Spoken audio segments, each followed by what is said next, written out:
O Consello da Xunta deu luz verde a un amplo paquete de medidas, moitas delas centradas na vivenda, a educación, a industria tecnolóxica ou a preparación dos orzamentos do 2027. Unha das decisións foi o inicio da elaboración dos orzamentos para 2027. O presidente da Xunta asegurou que o obxectivo é que entren en vigor o 1 de xaneiro e contrapuxo a estabilidade de Galicia á situación do Estado, que continúa cos orzamentos prorrogados de 2023.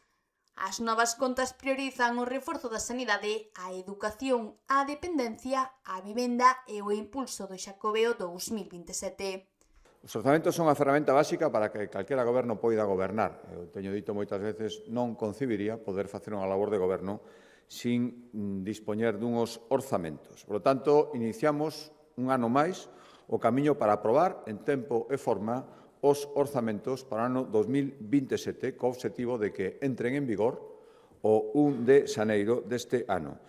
Outro dos acordos foi a aprobación do anteproxecto da Lei de Educación Digital, unha norma pioneira en España que regulará o modelo galego de ensino híbrido. A lei fixa normas sobre o uso da intelixencia artificial nas aulas, limita o emprego dos dispositivos segundo as idades, recoñece o dereito á desconexión digital e reforza a protección da privacidade de estudantes e profesores.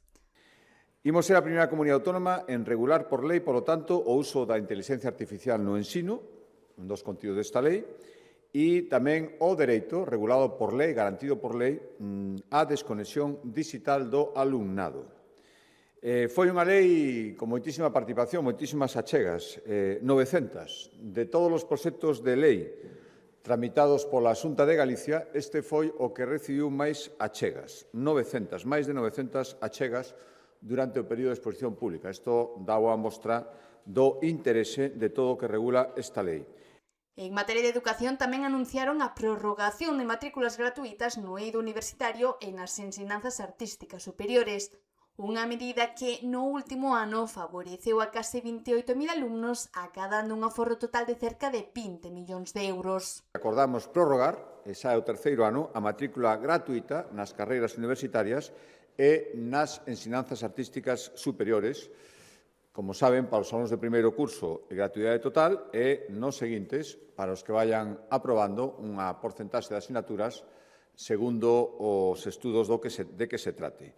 Esta medida favoreceu no último curso a 27.700 alumnos, casi todos de grados universitarios, 26.700, e ao redor dun milleiro de ensinanzas artísticas, e o aforro calcúlase en torno a 20 millóns de euros que as familias galegas xa non teñen que pagar.